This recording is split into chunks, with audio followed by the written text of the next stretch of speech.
दोस्तों, आप सभी ने यह लाइन तो जरूर सुनी होगी कि जो होता है अच्छे के लिए होता है।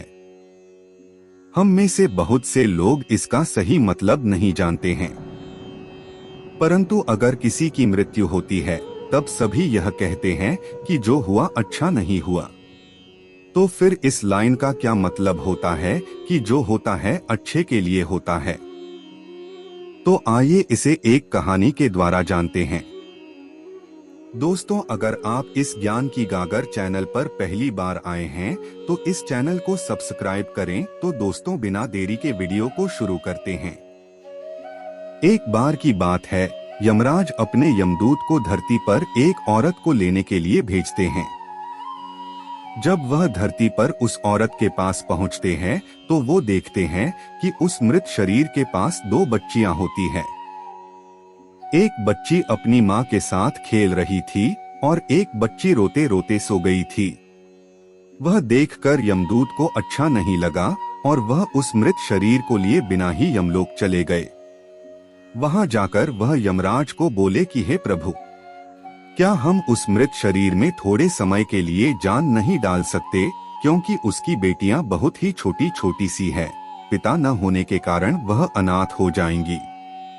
यमराज जी बोले कि तुमने उस मृत्यु शरीर को न लाकर अच्छा नहीं करा। यह करके टीम परमात्मा के काम में विघ्न डाल रहे हो। इसके लिए तुम्हें सजा दिया जाएगी। यमराज ने कहा कि तुम धरती पर चले जाओ और तब तक वापस नहीं आना जब तक तुम अपनी मूर्खता पर हंसी न उड़ाओ। यमदूत धरती पर चले जाते हैं। यमराज द्वारा सर्दी के कपड़े न दिए जाने पर यमदूत ठंड के मारे ठिठुर रहा था। उसी समय वहां से एक व्यक्ति जा रहा होता है। उसे यमदूत को ऐसी हालत में देखकर बहुत दया आ जाती है। उस व्यक्ति के हाथ में एक कंबल था जो कि वह अपने बच्चों के लिए ले जा रहा था, परंतु उसे दया आ जाती है और वो वह कंबल यमदूत को दे देता है और उसे अपने साथ घर चलने के लिए कहता है। जब वह व्यक्ति घर पहुंचता है तब उसकी बीवी उससे पूछती है कि क्या तुम बच्चों के लिए कंबल नहीं लाए? तब वह व्यक्ति बताता है कि यह कंबल मैंने इनको दे दिया। तब उस व्यक्ति की बीवी गुस्सा होकर बोली कि इस कंबल की ज्यादा जरूरत इन बच्चों को है। यमदूत मन ही मन में हंसने लगा और कहने लगा कि इनको नहीं पता कि इनके घर यमदूत आया है। वह व्यक्ति चमड़े के जूते बनाया करता था और वहां रहते रहते यमदूत भी यह बनाना सीख गया। यमदूत इतने अच्छे चमड़े के जूते बनाया करता था कि सभी लोग उनसे चमड़े के जूते बनवाने आते थे। एक बार उस नगर के राजा ने अपने सिपाही को उस व्यक्ति के घर भेजा। वह सिपाही उस व्यक्ति के घर एक चमड़ा लेकर जाता है और कहता है कि यह चमड़ा लो, यह चमड़ा आपको कहीं नहीं मिलेगा और तुम इस चमड़े से राजा के लिए सुंदर से जूते बना दो। परंतु यमदूत ने उसके जूते बनाने के बजाय स्लीपर बना दिए। उस समय स्लीपर उस व्यक्ति के लिए बनाए जाते थे जिसकी मृत्यु हो गई होती है। वह स्लीपर देखकर वह व्यक्ति बहुत क्रोधित हुआ। वह सोचने लगा कि राजा अब उसका क्या हश्र करेंगे। जब यमदूत से उसकी दांत फटकार सुनी तब उन्हें बहुत हंसी आने लगी। इतने में वह सिपाही आता है और कहता है कि तुम उस चमड़े की स्लीपर बना देना, क्योंकि राजा की मृत्यु हो गई है। तब वह व्यक्ति यमदूत से माफी मांगने लगे।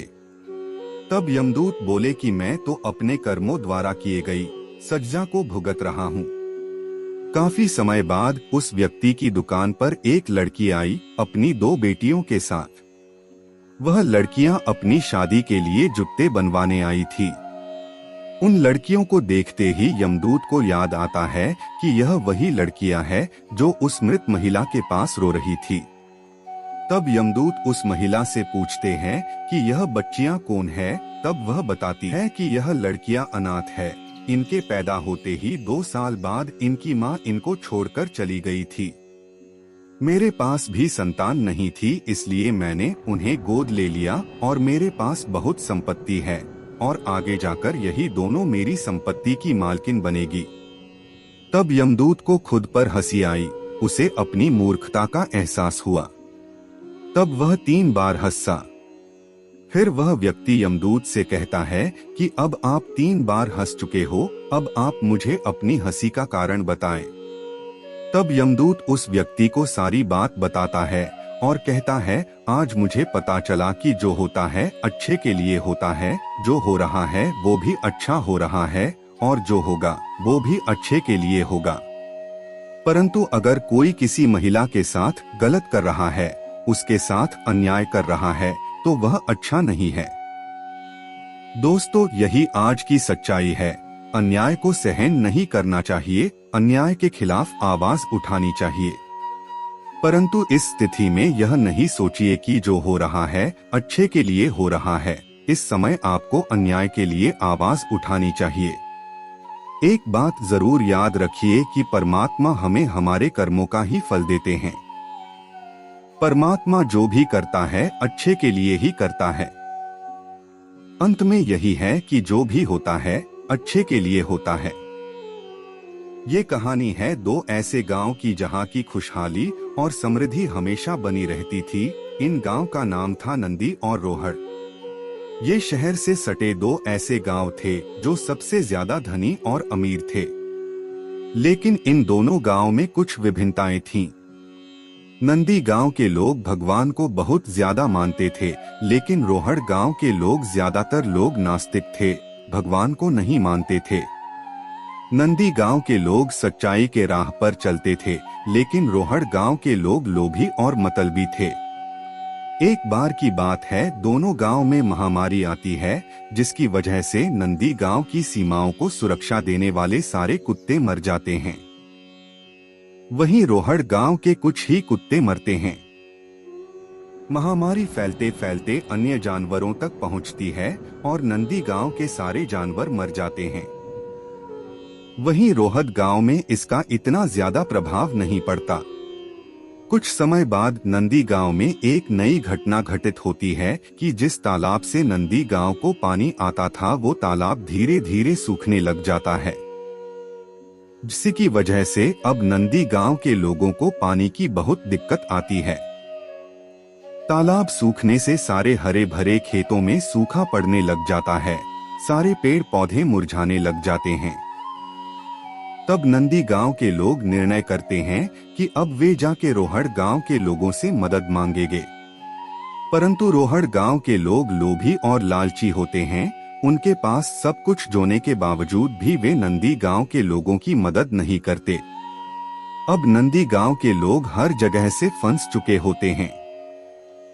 उनके पास ना जानवर होते हैं, ना खेतों में हरियाली और ना गांव को सुरक्षा देने वाले कुत्ते। तो वह अपनी किस्मत को कोसते हैं, भगवान से कहते हैं कि भगवान ने उनके साथ बहुत बुरा किया। तो वो सभी भगवान के सहारे गांव से हट के मंदिरों में रहना शुरू कर देते हैं।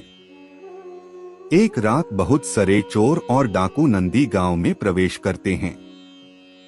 तो जब वो लुटेरे गांव में प्रवेश कर रहे होते हैं, तो वो देखते हैं कि गांव की सीमा को सुरक्षा की कोई व्यवस्था ही नहीं है। यहाँ न कोई जानवर नहीं है, ना गांव में हरियाली है, अर्थात इस गांव में कोई नहीं रहता। ये सोचकर लुटेरे आगे बढ़ जाते हैं।